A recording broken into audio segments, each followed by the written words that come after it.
তো এখন হচ্ছে আমরা দেখবো রাউন্ড রবিন শিডিউলিং। তো এটা হচ্ছে আসলে রেডি কিউ এর মাধ্যমে করতে হয়। তো এখানে ফার্স্টে আমাদেরকে টাইম কোয়ান্টাম দিচ্ছে হচ্ছে 2 ইউনিট, ঠিক আছে। তো আমাদের ফার্স্টে রেডি কিউটা করতে হবে, দেন এটা দেখে দেখে হচ্ছে আমাদের গ্যাঞ্চে রাখতে হবে। তো ফার্স্টে আমি সব থেকে ছোট হচ্ছে এখানে জিরো, তাহলে জিরোর জন্য কত P1, P1কে আমি আগে রেডি কিউতে নিয়ে নিলাম। এখন আমার জিরো থেকে স্টার্ট হবে। তো P1, এরপরে জিরো থেকে আমার কত টাইম কোয়ান্টাম হচ্ছে 2 ইউনিট, তাহলে টু করে করে যাবে, তো 0 + 2 কত 2 ইউনিট। তো এখন ফার্স্টে আমি দেখতে হবে যে 0 থেকে 2 রেঞ্জের মধ্যে কে কে অ্যারাইভেল টাইম যারা আছে তাদের থেকে কি প্রসেস আইডিগুলো নিয়ে নিতে হবে। কোথায় নিতে হবে? টাইম কোয়ান্টামে নিতে হবে। তাহলে 0 থেকে 2 এর মধ্যে কে কে আছে? 0 1 2। তো আমরা ফার্স্টে কিন্তু P1কে নিছি এখানে। এখন বাকি কে আছে? P2 P3। তাহলে এখন আমাকে কি করতে হবে? P2 P3কে রেডি কিউতে নিতে হবে। রেডি কিউতে নেওয়ার পর এখন আমাদের লাস্টে আমরা যে এখানে P1 নিলাম, P1 নেওয়ার পর এখান থেকে কত 2 কমে যাবে না এখন? কারণ এখানে আমরা 2 2 করে বাড়াচ্ছি, কারণ 4 থেকে এখন বাস টাইম 2 কমে গেলে আর 2 থাকবে। তো এখন যে 2 আমাদের অবশিষ্ট আরও আছে, ঠিক আছে। তো এটা তো আমার নেক্সট টাইম আবার এটাকে নিয়ে কাজ করতে হবে। তো এই জন্য P1টা এখন কোথায় চলে যাবে? আবার রেডি কিউতে চলে যাবে। মানে P1টা আবার এক্সিকিউট হবে, আরও একবার এক্সিকিউট হইতে পারবে, কারণ 2 তো এখনও বাকি।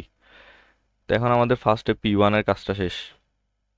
এখন হচ্ছে P2 এর কাজ। তো আমরা এখন P2কে নিব, P2কে নিলাম। এখন P2 নেওয়ার পর এখানে P2তে কত 5, তাহলে কমে গেলে কত হবে? 3 হবে। আর এইখানে কত হবে? 2 আর 2 যোগ করলে 4। আর এখানে আমি 2 ইউনিট নিলাম, তাহলে 2 এর সাথে 2 যোগ করলে 4। এখন দেখতে হবে 0 থেকে 4 এর মধ্যে অ্যারাইভেল টাইম কি কি, ওদের প্রসেসগুলো নিয়ে কোথায় বসাতে হবে? ফার্স্টে রেডি করতে বসাতে হবে। তাহলে 0 থেকে 4 এর মধ্যে দেখতেছি এই পর্যন্ত। তো আমরা ফার্স্টে 0 থেকে 2 পর্যন্ত অলরেডি নিয়ে নিছি, 0 1 2। তাহলে বাকি আছে কে? 3 4, মানে P4 P5। তাহলে আমি এখানে P4, এরপরে P5টা নিলাম। এখন আমি যে P2 করছি, P2 করার পর আমার আরো মানে আরো 3টা ইউনিট বাকি আছে না? তো যেহেতু বাকি থাকলে আমাকে কি করতে হবে? যে P2টা আবার কোথায় নিতে হবে? রেডি কিউতে নিতে হবে। তাহলে আমি P2টা আবার রেডি কিউতে নিলাম। মানে এটা আবার পরে এক্সিকিউট হবে, আবার এক্সিকিউট হবে। হ্যাঁ, এখন আমাদের P2 এর কাজ শেষ।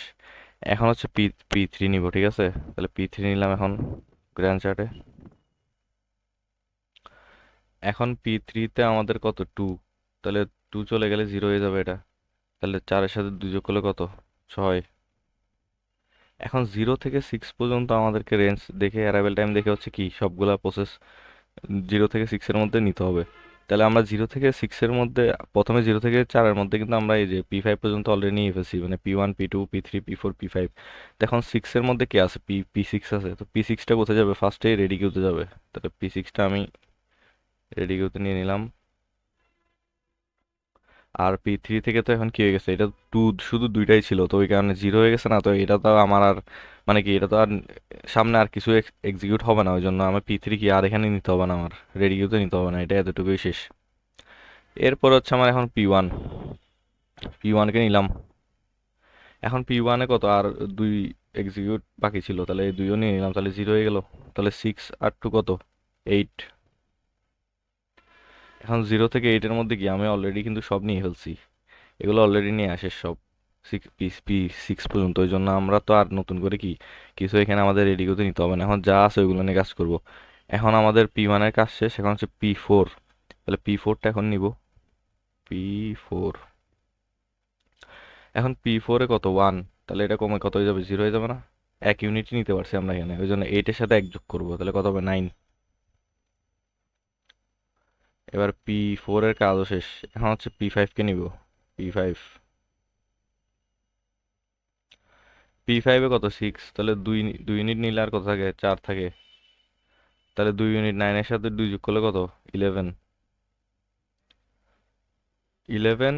আর এখানে এখন যেহেতু আরও এক্সিকিউটিং টাইম আরও বাকি আছে, মানে 4 ইউনিট আরও বাকি, এই জন্য আমাকে P5-কে আবার কি করতে হবে?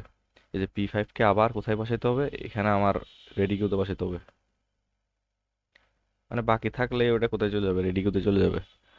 এখন P5 শেষ, এখন হচ্ছে P2 নিব, P2। এখন P2 থেকে 3, তাহলে এখান থেকে আরো 2 নিব, কারণ আমার 2 2 করে ইউনিট বাড়তেছে। তাহলে কত হয়ে যাবে? এটা 1 হয়ে যাবে। তাহলে 11-এর সাথে 2 যোগ করলে কত? 13। তাহলে P2 এর কাজও শেষ। এখন হচ্ছে P6। এখন এখানে যে 13 হয়েছে, এখানে কি আরো 1 এক্সিকিউটিভ টাইম, মানে আরো 1 বাকি না? তাহলে আমাকে P2 কি আবার এখানে কি এই যে রেডি করতে নিতে হবে কিন্তু। হুম। এখন হচ্ছে P6। P6 কে নিব? P6। এখন P6 এ কে আছে? 3। তাহলে এটা কমে কত হয়ে যাবে? 1 হয়ে যাবে, কারণ 2 2 করে নিব। তাহলে 13-এর সাথে 2 যোগ করলে কত? 13 14 15 15 15 নিলাম P6 এ। এখন আরো 1 কিন্তু বাকি, যেহেতু এক এক্সিকিউটিং টাইম এখনো বাকি, ওই জন্য আমার কি আবার P6 কে বোধহয় নিতে হবে, রেডি কিউতে নিতে হবে। P6 কে আবার রেডি কিউতে নিলাম। এখন P6 এর কাজ শেষ, এখন P5 নিব। P5 নিলাম। এখন P5 এর মধ্যে কে 4 ছিল, তো এটাকে আরো কমে কত হয়ে যাবে? এখন 2 হয়ে যাবে না? 2 হয়ে গেলে কত? 15 16 17 হবে। 17। তো যেহেতু 2 আরো দুইটা, মানে কি এক্সিকিউটিং টাইম আরো দুইটা আছে, তাহলে আমার এখন কি করতে হবে? এই যে P5 নিলাম, P5 কে আবার কোথায় নিতে হবে? ওই রেডি কিউতে নিতে হবে P5। এখন হচ্ছে P2 নিব। এখন আবার P2 কে নিয়ে আসবো গ্র্যান্ড চার্টে। এখন P2 এর মধ্যে আমার কে ছিল? আর 1 ছিল রিমেনিং, তাহলে 1ও চলে গেল, তাহলে থাকে 0। তাহলে ওই একটা যোগ করে দিতে হবে। তাহলে 17 আর 1 18। এটা কিন্তু 0 হয়ে গেছে, ওই জন্য আমি কি P2 কে আর এখানে নিতে হবে না, এটার কাজ শেষ। এখন কে নেবো? P6 কে নিব এখন। P6 P6 P6 কে নিলে এখানে কত ছিল? 1 ছিল রিমেনিং, 1 চলে গেলে 0। তাহলে কত? 18 আর 1 কত? 19। 19। এখন এটা তো আর রিমেনিং কিছু নাই, P6 এ 0 হয়ে গেছে, এই জন্য আমরা কি আর রেডি করতে নিচ্ছি না P6 কে। এখন কে আছে? P5। P5 কে নিলাম। P5 এর রিমেনিং কত ছিল? 2। তাহলে 2 আমাদের 2 2 করে নিচ্ছি, তাহলে 2 নিলে কত? এটা 0 যাবে না?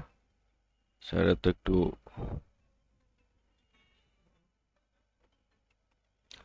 তাহলে এটা হচ্ছে এখন 0 হয়ে যাবে 2টা। তাহলে এখন 19 এর সাথে 2 যোগ করলে কত? 21। তো এটাই হচ্ছে আসলে প্রসেস। এই যে আমাদের 0 2 4 6 0 2 4 6 8 9 11 13 8 9 11 13 15 17 15 17 18 19 21 18 19 21। তো এটা হচ্ছে আসলে প্রসেস, এভাবে সবগুলো করা পসিবল। তো এটা হচ্ছে রবিন কার্ভ শিডিউলিং অ্যালগোরিদম। আসসালামু আলাইকুম।